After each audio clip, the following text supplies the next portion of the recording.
So looking at quadratic inequalities of two variables now. Well, guess what? Y is back. That's all it means. If you remember earlier, we let that y equal to 0. So we ended up with a parabola that, say, looks like this. And we know that this is our critical point. And in this case, we'd say, oh, it's less than, means it's got to be less than this value of 0. Okay, that's all it was. So we'd say, oh, this interval and that interval is what's important. The interval in between is not important. And we'd go on like that. Well, you know what? That's just letting it equal to 0. I want this to be the whole region. I want to know what y could possibly be in order to satisfy this inequality. How is this any different than what we've done? It's not. It's exactly the same. Check this out. First thing I would do is I would PSA this.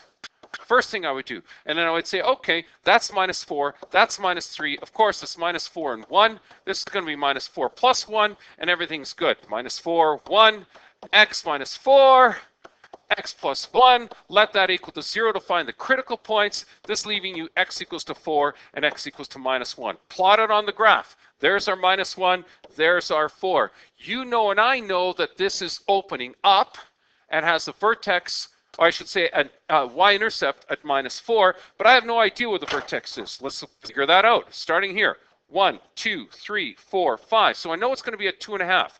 1, 2.5. So what's 2.5? That x value for 2.5 is actually 1.5 because it's right here. So I know my vertex is going to be down here somewhere. And if I want, I can plug that in and actually find out what my vertex is. Well, let's do that. Okay, why not? Our value is 1.5, so 1.5 squared minus 3 times 1.5 minus 4. Our value of 1.5 squared is 2.25.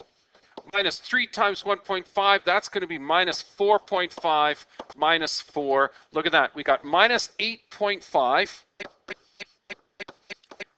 plus 2.25, which works out to be minus 6. And that looks like minus 6.25. Perfect. Minus 6.25 is going to be way the heck down here, somewhere around there. Perfect. Here comes our graph. And up. Done. Beautiful. And very, very accurately drawn. Now, the question is, you want values of y that are smaller than this. Remember what we used to talk about this in previous podcasts. We said that this is our fence. This is our boundary. That's what we refer to it in mathematics. That's our boundary. And the fact that this is an equal sign means you have to draw a solid line. So that means it comes up to that boundary and includes the line. So what happens? You want all values of y that are less than and equal to this. Well, where are values less than on this? Well, guess what? They're all out here. Less than means underneath your boundary. That's what's underneath your boundary. If you want, you can actually put this in your technology. You can put it in your calculator. So I'm going to take this equation right here, x squared minus 3x minus 4. I'm going to pop it into my calculator, which I did just there. I'm going to hit graph and watch what happens. That's that. But where's the shaded? Well, think about this. Look here. This shaded means all the values of y that are less than. So less than, go back into y equals 2 here, go over to this side here, hit enter, okay? Change this sign to less than. Well, okay, wait a second. Why? Oh, there we go.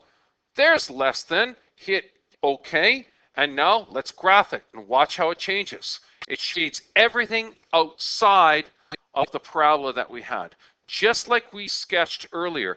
Take a look at the sketch that I had here. It was outside. Oh, looks terrible. I think this looks a whole heck of a lot nicer. So what a beautiful way to do shading. I love it.